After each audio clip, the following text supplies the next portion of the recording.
चार आना रेलवे फाटक दो चीजों के लिए बहुत ही मशहूर जगह थी।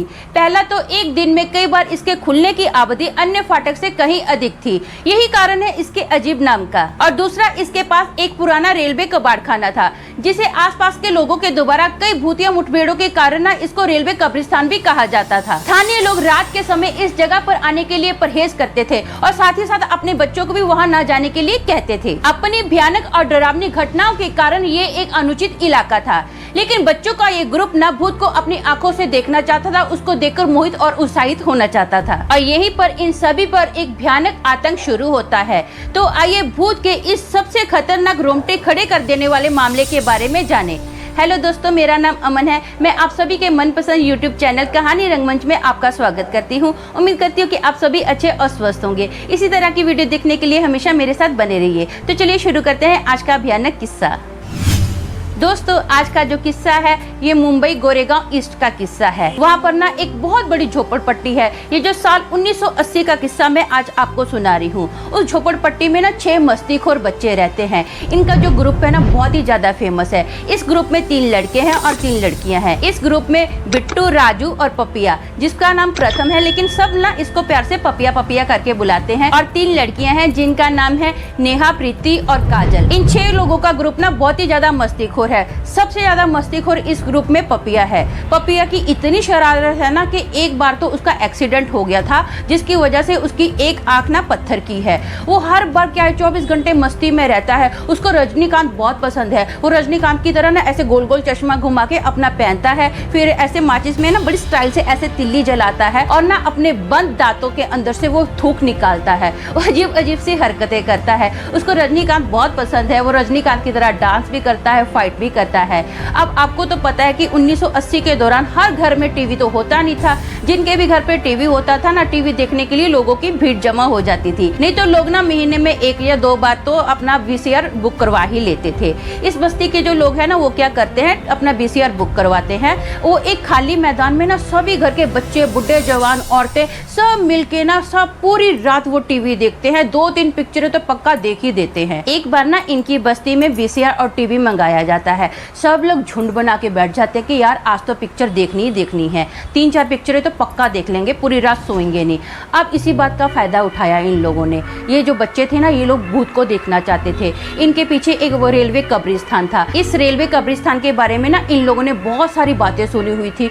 वो जो कब्रिस्तान था ना, ऐसा कब्रिस्तान था जैसे बड़ा सा गोडाउन होता है ना, वैसा वो कब्रिस्तान था। उसके अंदर 3-4 टूटी फूटी ट्रेनें पड़ी थी और उसकी जो छत थी ना पूरी पत्थर जैसी छत थी। बच्चों ने सुना था कि बड़े लोग बताते हैं कि यहाँ पर ना अजीब अजीब सी आवाजें आती है रात के टाइम पर, कभी रोने की, कभी हंसने की, कभी किसी के चीखे मारने की, और कभी कभी तो एक लंबा सा साया सब लोगों ने देखा था। अब बच्चों को तो ऐसे जाने का मौका मिलता नहीं था। अब यहाँ पिक्चर देखी जा रही थी तो बच्चों ने ना इस चीज का फायदा उठाया। इन लोगों ने सोचा कि सब लोगों का ध्यान पिक्चर में होगा तो हम लोग चुपके से उस जगह पर जाएंगे।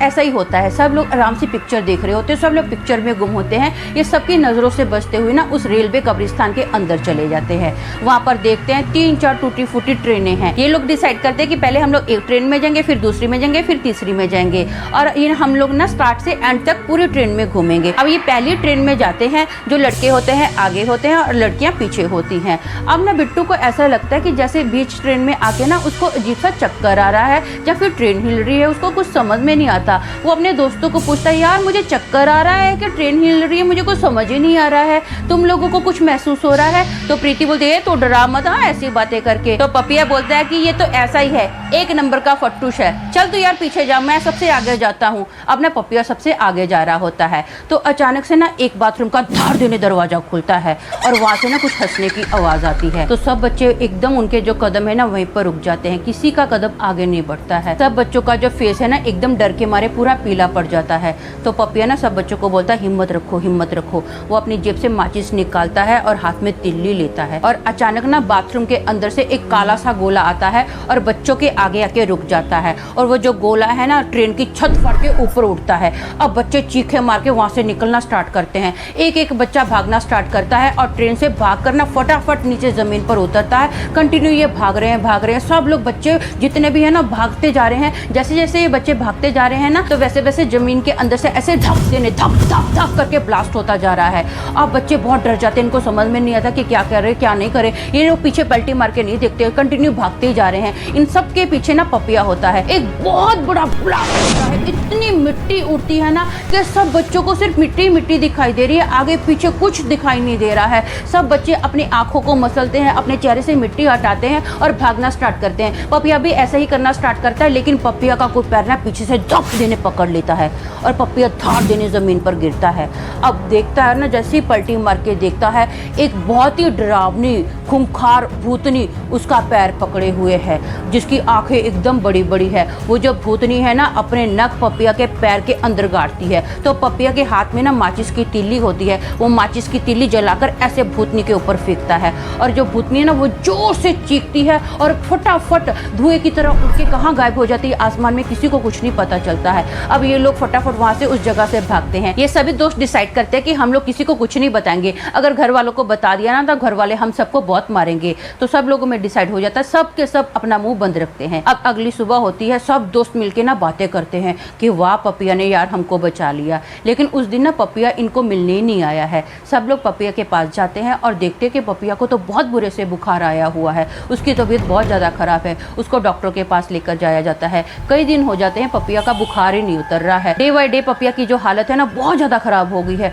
वो कंटिन्यू उल्टियाँ करता रहता है, कुछ भी खाता पीता है ना, बस उल्टियाँ करता रहता है। अब समझ में नहीं आता कि क्या किया जाए। बड़े बड़े हॉस्पिटल में उसको दिखाया जाता है, उसका बुखार नहीं उतर रहा, वो कुछ खा पी नहीं रहा है, जो भी खाता है उल्टी करके निकाल देता है। धीरे धीरे ना उसको खून की उल्टियाँ स्टार्ट हो जाती हैं। अब सब बच्चों में बहुत डर हो जाता है, सोचते हैं कि हम क्या करें, हमको तो ऐसा लगता है ये भूत के कारण हुआ है।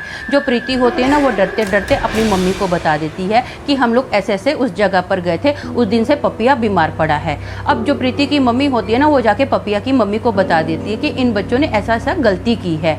तो पपिया की मम्मी जो होती है, पपिया के मम्मी डैडी पूरे परिवार के लोग होते हैं ना, पपिया को बहुत सारे साधु संतों के पास दिखाया जाता है, लेकिन पपिया की जो तबीयत है वो ठीक होने का नाम ही नहीं ले रही है। खून की उल्टियाँ स्टार्ट हो गई हैं, कुछ खा पी नहीं रहा है।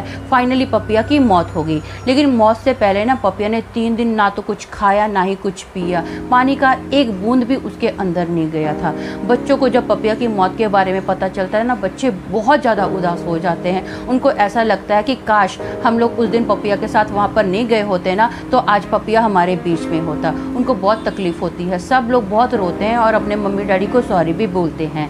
तो दोस्तों, मेरा मानना ये है कि हमेशा पेरेंट्स को ना अपने बच्चों के साथ दोस्तों की तरह बिहेव करना चाहिए। उनको प्यार से समझाना चाहिए कि बेटा ऐसी जगह पर नहीं जाना चाहिए, ना कि उनको ऑर्डर देना चाहिए कि उनकी सुरक्षा के लिए नहीं नहीं नहीं तुमको वहाँ पर जाना ही जाना नहीं है, हमने तुमको ऑर्डर दिया है, तुम्हें हमारी बात माननी पड़ेगी। बच्चों के साथ ऐसा सलूक नहीं करना चाहिए। बहुत ही प्यार से अच्छे से हम्बल होकर ना बच्चों से बात करनी चाहिए।